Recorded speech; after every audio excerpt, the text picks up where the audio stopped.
గ్రామం బీఆర్ఎస్ అభ్యర్థిగా సర్పంచ్గా పోటీ చేస్తున్నాను. నా పేరు పుల్ల కల్పన.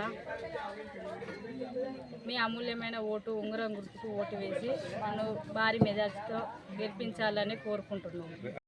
వేసి గెలిపించగలరని మనవి పెంచుకుంటూ ఈరోజు మా బీఆర్ఎస్ పార్టీ తరఫు అభ్యర్థి పుల్ల కల్పన గారికి ఉంగరం గుర్తుకు ఓటేయాలని ప్రజలను కోరుకుంటూ ఊరు వాడ తిరుక్కుంటూ ప్రచారం చేసుకుంటున్నాం. మా దయాకర ఆశీస్సులతోని మా కొండూరు ప్రజల దీవెనతోని భారీ మెజార్టీతో గెలుస్తామని ఆశిస్తున్నాం. ప్రజల దీవెనలు మాకు ఎల్లప్పుడూ ఉంటాయని ఆశపడుతున్నాం.